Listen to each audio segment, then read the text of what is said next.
Hi, my name is Abby and I'm from Dunoon Primary School, and today our class are going to be Dunoon's history hunters. Dunoon is on the east coast of the Cowal Peninsula and is the largest town in Argyll. The name Dunoon was originated as Dun Oy in Gaelic. 150 years ago, Dunoon was an expanding coastal town with an estimated population of 3,500 and a growing reputation as a holiday resort.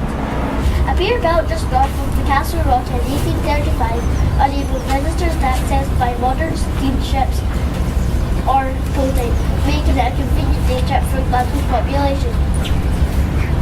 Did you know that everyone in Dunoon used to speak Gaelic?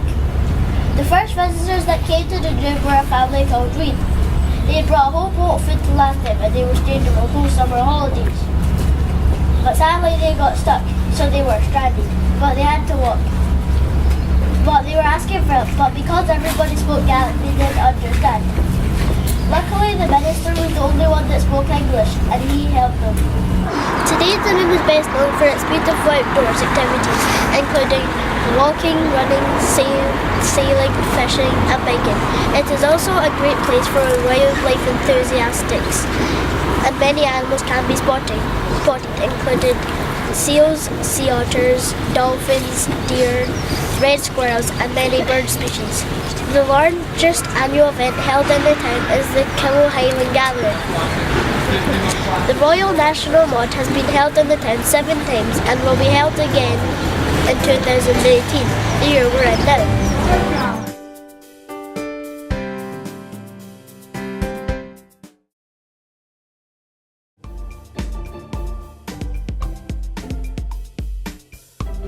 Hello, I'm Millie McQueen. And I'm Stephanie Lauder, and today we're here with the rock Jim Crow. Jim Crow has been making a lot of headlines in Dunoon. Some people think the rock is racist because in America, Jim Crow was a white man who dressed up in racist miniature shows. Jim Crow laws enforced racial segregation in the southern US. This meant black people weren't allowed to vote and had to be separate from white people in public places. After research, we were told that Jim Crow the Rock was named Jim Crow before the Americans came to Dunoon. Jim Crow the Rock appears in early nautical maps dating back to the 1700s, long before the American laws of the same name. In 1904, someone thought the point on one end looked like a beak, so they painted it. We did a questionnaire of the higher part of the school and all staff to see if people thought the Rock was racist or not. The results showed 20% thought the Rock was racist and 80% thought it wasn't. Here are some of the comments we found interesting. I have lived in Dunoon all my life and was never aware of the racism connected with the rock at Cairn. It's a load of rubbish.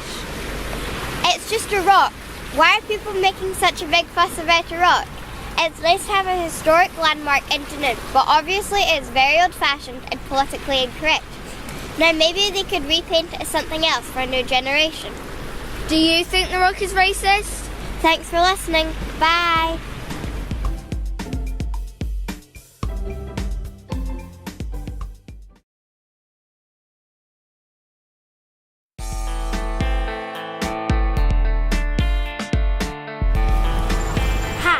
My name is Karen, and I'm here today at the Queen's Hotel in Cairn to tell you about this very old building. In 1848, the hotel started out as Dr. Rees Hydropathic Home, which used water as a therapeutic treatment for all forms of disease at that time. Shortly after the opening of Cairn Pier in 1856, the building became the Queen's Hotel and had a very attractive cocktail bar facing the Clyde and a dining room for non-residents. It is one of the most up-to-date hotels at the time, conveniently situated for visitors to the area and for steamer excursions to various places of interest in the area. The architects for the work were Boston, Menzies and Morton. The southern section of the building is the original structure decided by the continuous dormer on the roof, the peak facade in front of the dormer and the first floor balcony. In 2003, the hotel was converted into luxury flats. If you're ever walking along the prom to Cairn, do have a look at the beautiful black and white Queen's Hotel, still standing after all those years.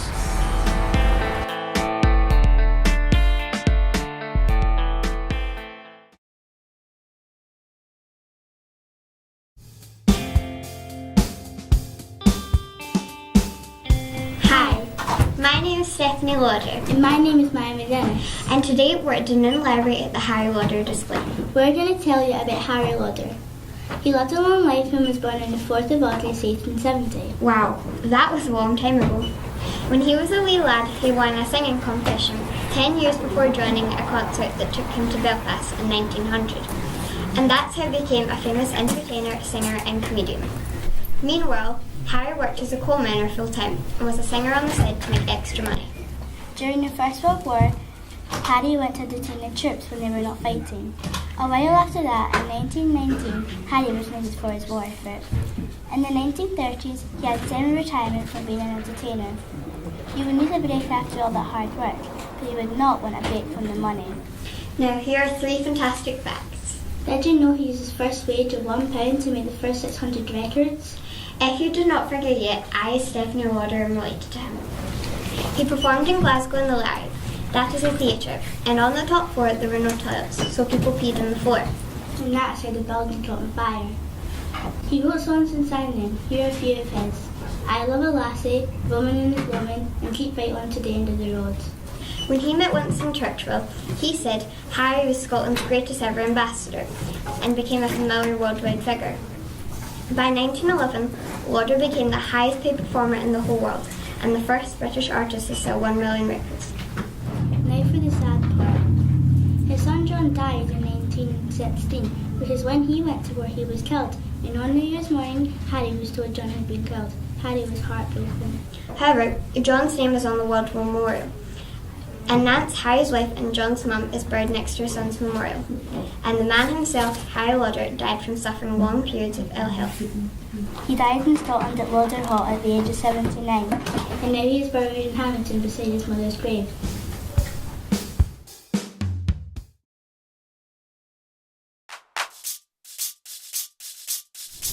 Hi, I'm Lucy. And I'm Maya. We're here to talk about the wonderful Burgh Hall. It was first built in 1873 to make the town look grand. It was designed by Robert Brydon, who also designed Dunoon Primary School. That's why if you look at them, you'll see some similarities. The money to build it was raised by the people of the town. It was built from local greenskin stone, described as having a grand tiled interior, stained glass window and sweeping staircase, which you'll see inside. On Saturday, 30th of August 1878, a grand ceremony took place in Dunoon to celebrate the laying of Dunoon Burgh Hall's foundation stone. In the foundations of Dunoon Burgh Hall, there's a small box with old coins and newspapers dating back to 1873. Did you know that in the attic a number of beautiful pencil sketches of an unknown woman are drawn onto the plasterwork? The Burgh Hall looks like a castle when you look at it. It has a drinking fountain near the main entrance, which used to work and have clean water in it. This was the only clean water in the town at the time. If you look at the main entrance door, turn to the right and keep walking, you'll see a grotesque. A grotesque is a fantastically ugly stone creature that is used for castles. Now let's go up the sweeping staircase into the Great Hall. During both World Wars, the hall was used for funding sales such as knitting bees for troop comfort and first aid training.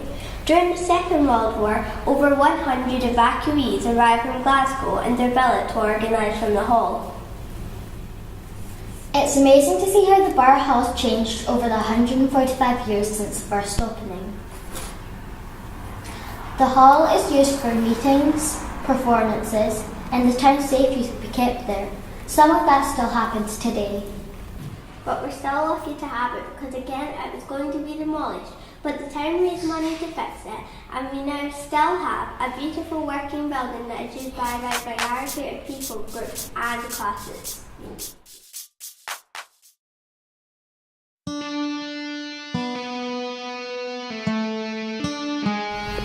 Victoria Fever Hospital by Grace and Lewis.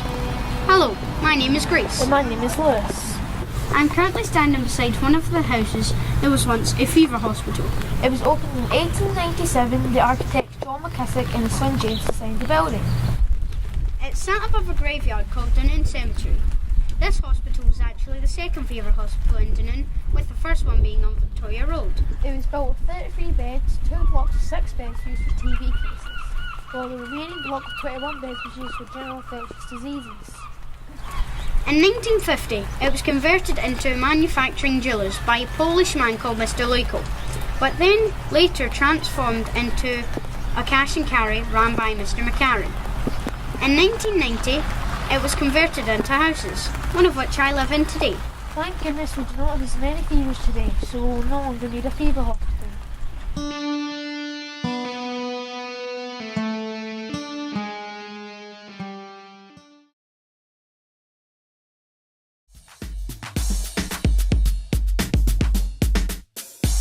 Hi, I'm Neve. And I'm Rachel.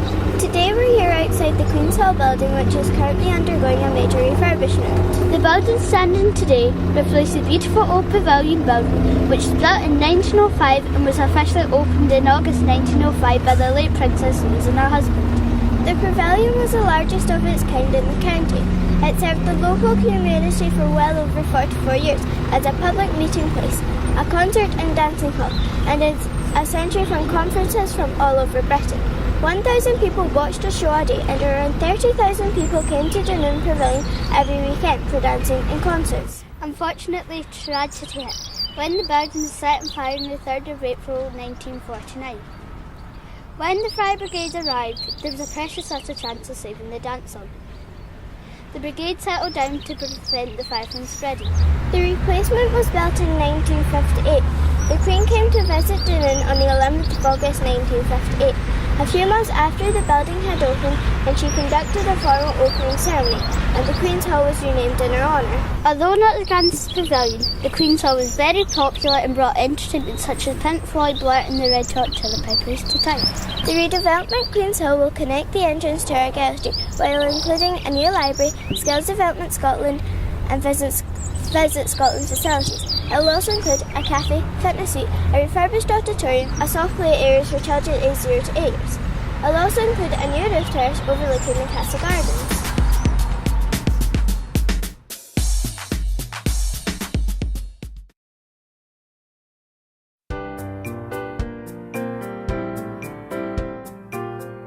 Prior to the pier being built, passengers had to be taken in small ferry boats to and from the shore. They landed on small wooden jetties. Often, if there was bad weather, passengers were unable to get ashore. In 1835, a quay, a landing place where ships can be tied up, was built, allowing passengers to step directly to the shore from the steamer. This made life much easier and was far safer. Dunoon Pier was built in 1845 but destroyed by a hurricane on the 15th December 1848. After rebuilding, the pier was officially opened in 1898. 350 invitations to the opening were sent out. Local schools, businesses got a holiday for the day. The pier was built by the uncle of Robert Louis Stevenson. The Stevenson family were famous for building bridges, harbours and lighthouses. Dunoon bought the pier from Hafton Estate for £27,000, even though the pier had only cost £1,500 to build. The pier was later made bigger so that two steamers could berth from Stockle Park at the same time. Also added were waiting rooms, a goods shed and a signalling tower. 1934 saw the installation of a loudspeaker system to tell the captains of the steamers which berth they were to use. This was used until the 1970s. In 1954, Dunoon was the first place in Scotland to have a major car landing and loading ramp. Over the years there has been a little change in the appearance of Dunoon Pier, but it is no longer used. Nowadays, Dunoon has a new pier and water break situated next to the old one, but it is a passenger-only ferry. In 1958, the Queen and Prince Philip came to Dunoon to open their Queen's Hall. Their small motorboat brought them to the stairs below the tea room on the pier. The pier was lined by Boy Scout and Girl Guides to welcome Her Royal Highness and her husband. A special carpet was rolled out, allowing them to walk safely along the wooden pier. The Waverley is the only seagoing paddle steamer left on the Clyde, and she still visits Dunoon every summer, carrying hundreds of visitors to our town. She doesn't use the old pier, but instead uses the new one. Thank you for listening.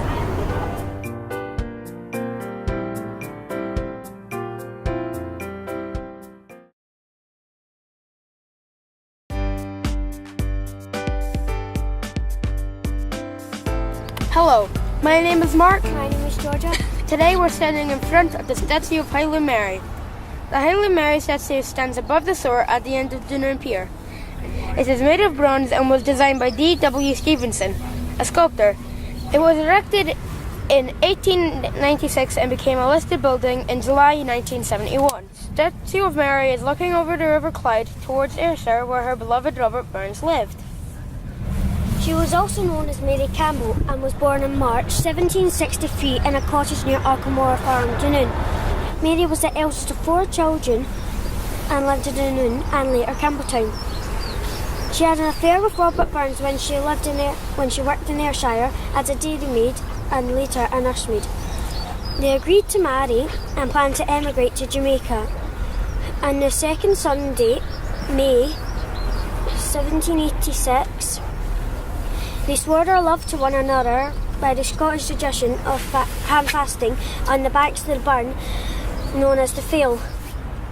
Mary left her work shortly after this and returned to her parents' home in Campbelltown to prepare for her marriage. In the autumn, she returned to Greenock to visit with her father to visit her brother Robert. In October, Robert developed typhus, which a lot of people had. Mary nursed Robert back to health, but sadly she got the disease and died in October 1786. Robert Burns was distraught at losing his beloved Mary. In fact, he was tormented by unhappy memories, in particular by the death of Highland Mary. In 1789, although remarried to Jean Armour, he had written a sweet, loving poem in memory of Mary. O Mary, dear, departed sage, where is thy place of blissful rest? See still the lover, lowly laid, hear still the groans there in my breast. From To Mary in Heaven, 1789. Today this statue still stands, looking over the sea towards Robert's birthplace.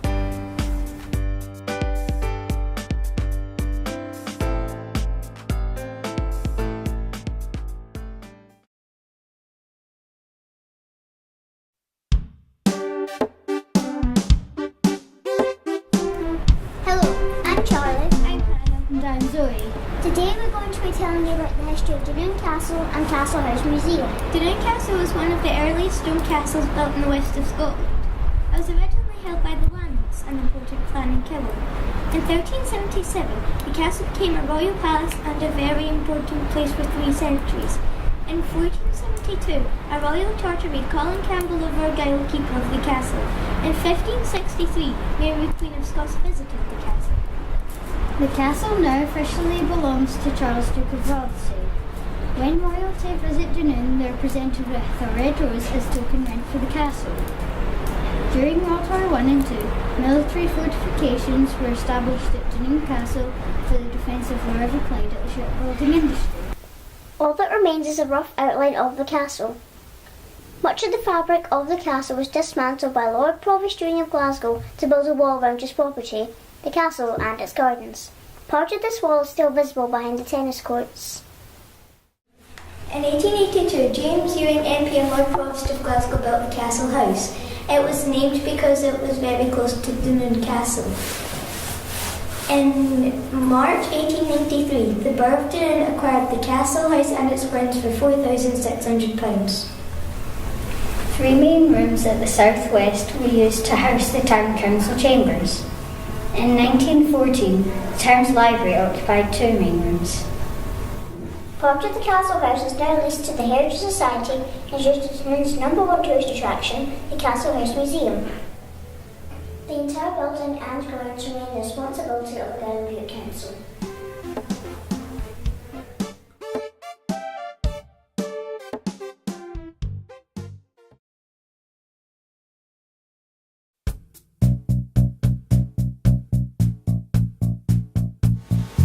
Hi, I'm Alex and I'm at the Castle House Museum to talk about some of the famous people born in Dunoon. Let's start with Sylvester McCoy. Born Percy Smith on the 20th of August in 1943, McCoy's parents were Molly Sheridan and Percy Smith. Sylvester worked in lots of different areas before starting an acting career. His first participation in acting was when he played a stuntman character called Sylvester McCoy in the Ken Campbell Roadshow.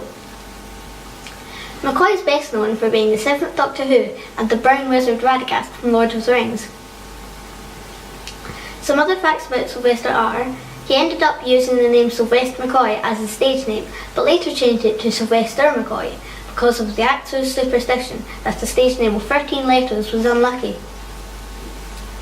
When Sylvester had grown up, his mum lived in the very house that I live in now. Secondly is Lindsay, a punk rock star born on the 21st of May 1976 as Lindsay Ann Bellato. Before becoming a rock star, Lynn worked as a window display artist, then joined the punk band Mindless Self-Indulgence with Jimmy Urine, Steve Rye, Kathleen Lee Ray, Marcus Uringer and Vanessa YP. Lynn is now Lindsay Ann Way as she is married to rock singer Gerard Way. She became known for high energy performances where she often jumped into the audience. Last but not least is politician Brian Wilson, born on December the 13th, 1948.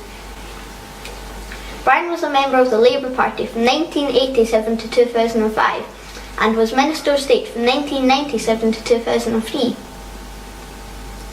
Wilson was later asked by Prime Minister at the time, Tony Blair, to be his special representative on overseas trade. Not only was Brian involved in politics, but he is also a chairman of Harris Tweed Hebrides, a director of Celtic Football Club and a visiting professor at Strathclyde University. Some other famous people are Virginia Bottomley, who is a Conservative politician, Stuart Houston, a footballer and coach, and famous piper John McClellan. Thanks for watching my report on famous people from Dunoon.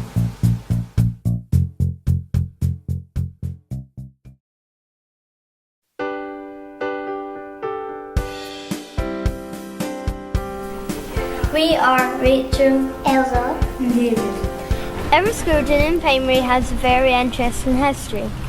1641 was the year Dunoon Primary officially began. The children were taught in a cottage that was called the Teacher's House. The children were educated at the school until they were 12. By 1760, there were too many students to fit into the cottage, so they moved into a local church. Unfortunately, some of the boys caused damage, and the school moved again, this time to the upper level of the house, which is now the Breeze. In the mid-1800s, a one-storey school was built, where the playground is now. In 1841, as pupil numbers increased, a second floor was built. 1907 saw the large building you now see on Hillfoot Street being built, and the school became Dunoon Grammar School. It was established in the 1930s and 1950s. Dunoon Grammar School, now Dunoon Primary, suffered a major fire on September 7, 1958. 14 classrooms and a large section of the roof was destroyed, including 3 firemen being injured. One officer, Jack Gibson, who had fallen from the roof, was so badly injured that he was medically discharged from the brigade. In 1967, the grammar school moved to a new building on Arden Slate Road. Now Dunoon Primary is being refurbished. The 1950s extension is being demolished in the gym hall too.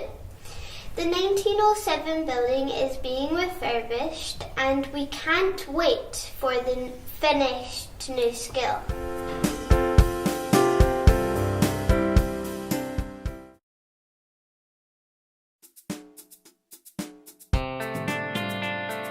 This is our report ended. We hope you know more about this beautiful town that we live in, because we have certainly enjoyed putting this film together and being Dunoon's first history hunters. Thank you for watching our report on Dunoon.